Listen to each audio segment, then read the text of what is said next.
दिव्या राजकुमारी और परी। राजा विजय भानु के 2 बच्चे, जिसमें पहली राजकुमारी जिसका नाम दिव्या था और दूसरा राजकुमार देवदत्त था। राजकुमारी दिव्या उनकी पहली धर्मपत्नी की संतान थी। धर्मपत्नी की मृत्यु के बाद राजा ने नई रानी चित्रलेखा से विवाह कर लिया था। उनसे ही राजकुमार देवदत्त का जन्म हुआ। बेटा देवदत्त, सवेरा हो गया, उठ जाओ, हाथ मुंह धो लो और नाश्ता कर लो। हाँ माँ, मैं अभी हाथ मुंह धोकर आता हूँ। दीदी नहीं दिखाई पड़ रही है। आँख खोली नहीं, दीदी की याद आने लगी। हाँ, ना जाने क्यों सवेरे सवेरे मनहूस का नाम ले लेते हो। उसे मैंने अपने ही पक्ष में रखने के लिए कहा है। माँ, दीदी मनहूस नहीं है, वो तो बहुत नेक और दयालु हैं। मेरा बहुत ख्याल रखती हैं। आधी रात को भी मुझे किसी चीज की आवश्यकता पड़ जाए तो दीदी दौड़ कर आती हैं। एक बार आधी रात को मुझे भूख लग गई। मैं पेट के चूहों से परेशान होकर उठा और इधर उधर घूमने लगा। दीदी झट से उठकर आई और उन्होंने मेरे लिए सुंदर और स्वादिष्ट नाश्ता बनाया और खिलाया। बेटा, तुम नहीं जानते, ये दिव्या पैदा होते ही अपनी माँ को खा गई। तुम्हारे पिता भी इसकी शक्ल नहीं देखना चाहते। तुम भी उससे दूर ही रहा करो। माँ, ये कैसी बातें कर रही हो? मैं और मेरी दीदी दोनों एक ही पिता की संतान हैं। वह हम सबका बहुत ख्याल रखती हैं। राजकुमारी दिव्या यह सब बातें सुन रही थी। उसे माँ की बातों का बड़ा दुख हुआ। उसकी सौतेली माँ भी उससे बड़ी नफरत करती थी, लेकिन भाई देवदत्त उसे बहुत प्यार करता था। रानी माँ ने दिव्या को देख लिया। दिव्या, तू यहाँ क्या कर रही है? तुझे मैंने कहा था अपने कक्ष में ही रहा कर। अब अगर तू बिना पूछे बाहर आई तो तेरी टांग तोड़ दूंगी। मेरे बेटे से भी दूर रहना। मैं नहीं चाहती कि तेरी गंदी छाया मेरे फूल से बेटे पर पड़े। ठीक है माँ, मैं अपने कक्ष में चली जाती हूँ। मैं बहुत ऊब जाती हूँ, इसीलिए कभी कभी बाहर आ जाती हूँ। दिव्या दुखी मन से अपने कक्ष में चली गई। एक दिन दिव्या को अपनी माँ की बहुत याद आ रही थी। इतने में एक सुंदर परी दिव्या के सामने आकर खड़ी हो गई। आप कौन हो? मैं परी लोक से आई हुई परी हूँ। मेरा नाम जैस्मिन परी है। मैं तुम्हारे जीवन में कुछ खुशियां देने के लिए आई हूँ। मैं सब जानती हूँ। मुझे तो लोग मनहूस समझते हैं। इसी कक्ष में हमेशा कैद रहती हूँ। तुम मनहूस नहीं हो, तुम एक नेक दिल और सबका हित चाहने वाली हो। ये लो, मैं तुम्हें एक चमत्कारी रुद्राक्ष देती हूँ। ये तुम्हारी रक्षा करने के साथ साथ हर कदम पर साथ देगा। तुम बहुत ऊब गई हो ना? हाँ। चलो, मैं तुम्हें सैर करा लाती हूँ। जैस्मिन परी, मैं तो आपके जैसे उड़ नहीं सकती। क्यों नहीं? अब तुम्हारे पास पंख आ गए हैं। दिव्या ने जब महसूस किया कि सचमुच पंख आ गए हैं, तो वो खुशी के मारे झूम उठी। दिव्या जैस्मीन परी के साथ आसमान की सैर करने लगी।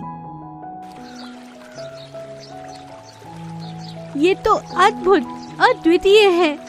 यहाँ से पेड़ पौधे, हरियाली, पहाड़, नदी, तालाब सब बड़े मनमोहक लग रहे हैं। आज मुझे पहली बार आजादी का अनुभव हो रहा है। दिव्या, तुम चिंता मत करो, मैं हमेशा तुम्हारा साथ दूंगी। तुम्हारे सामने जब भी कोई परेशानी आए, चमत्कारी रुद्राक्ष को छूकर मुझे याद कर लेना। मैं हाजिर हो जाऊंगी। जैस्मिन परी ने दिव्या को बहुत अच्छी सैर कराई, अच्छे अच्छे प्यारे नजारे दिखाए। जैस्मिन परी ने देखा कि एक घोंसला तूफान की तेज हवा से गिरकर नदी में बहने लगा। उसमें 2 चिड़ियों के प्यारे बच्चे ची ची करके मदद की गुहार लगाने लगे। जैस्मिन परी तेजी से उड़कर उसके पास पहुंची और उन्हें नदी के पानी से घोंसले समेत उठा लिया और पेड़ पर सुरक्षित लाकर रख दिया। चिड़िया ने परोपकारी परी के प्रति अपना आभार व्यक्त किया। जैस्मिन परी, आप बहुत अच्छी हो। आपने चिड़िया के बच्चे को बचा लिया। कुछ देर के बाद जैस्मीन परी ने दिव्या को उसके राजमहल के कक्ष में पहुंचा दिया और वह परी लोक चली गई। दिव्या के पंख गायब हो गए। एक दिन राजकुमार देवदत्त शिकार खेलने के लिए गए। जंगल में बहुत दूर चला गया। शाम हो गई, लेकिन वो लौटकर नहीं आया। राजा, रानी और दिव्या को भी बड़ी चिंता होने लगी। माँ, क्या भैया अकेले शिकार खेलने गए हैं? हाँ, वो अकेले ही शिकार खेलने गया है। माँ, आप चिंता मत करिए। आज किसी भी हाल में मैं भैया को वापस ला कर रहूंगी। कुछ ही देर में दिव्या ने रुद्राक्ष को छूकर जैस्मीन परी को याद कर लिया। परी सामने प्रकट हो गई। दिव्या, क्या बात है? तुम्हारे चेहरे पर बहुत उदासी छाई हुई है। जैस्मिन परी, मेरे भाई राजकुमार देवदत्त जंगल में शिकार खेलने गए और अभी तक लौट कर नहीं आए। मुझे उनकी बड़ी चिंता हो रही है। मैं उसके पास जाना चाहती हूँ। चलो चलो मेरे साथ, उड़कर जंगल में चलते हैं। दिव्या के पंख आ गए और वे दोनों आसमान में उड़ते हुए जंगल में पहुँच गए।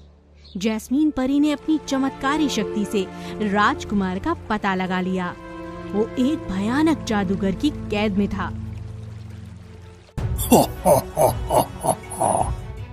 राजकुमार, अगर तू अपनी जान की खैरियत चाहता है तो तू मुझे राजा के नाम की एक चिट्ठी लिख कर दे, जिसमें 10,000 स्वर्ण मुद्राओं की मांग हो। मुझे सोना चाहिए, मुझे सोना चाहिए। मैं चिट्ठी नहीं लिखूंगा। नहीं लिखेगा तो मरने के लिए तैयार हो जा। जादूगर ने जैसे ही अपनी जादुई छड़ी से राजकुमार के ऊपर अग्नि फेंकी, वो अग्नि बीच में ही रुक गई। हैं? ये कैसे हो गया? ये ऐसे हो गया। जैस्मीन परी ने अपनी सितारा छड़ी दिखाई और जादूगर दांत पीसने लगा। ऐ परी, तू मेरी शक्तियों को नहीं जानती। मैं तुझे जलाकर राख कर दूंगा। जादूगर और जैस्मीन परी में मुकाबला होने लगा। परी ने हर वार का बखूबी जवाब दिया। जैस्मीन परी की अभूतपूर्व शक्ति के आगे जादूगर हार गया। परी ने उसे एक बड़े पिंजरे में कैद कर दिया और उसने राजकुमार देवदत्त और दिव्या को राजमहल में पहुंचा दिया। इसके बाद वो परी लोक चली गई। मेरा बेटा आ गया, मेरा बेटा आ गया। माँ, आज दीदी के कारण ही मेरी जान बच पाई है। ये जैस्मीन परी को लेकर आ गई और मुझे बचा लिया। दिव्या, तुमने आज बहुत बड़ा काम किया है। तुम सचमुच बड़ी नेक और भली हो। मैंने हमेशा तुम्हें गलत समझा। तुम मेरी सबसे प्यारी बेटी हो। मुझे मेरे बुरे व्यवहार के लिए माफ कर दो। मुझे माफ कर दो बेटी। माँ, मुझसे माफी मत मांगो। राजा ने भी अपनी प्यारी बिटिया के सर पर हाथ फेरते हुए बहुत आशीर्वाद दिया। उसकी दुनिया खुशियों से भर गई।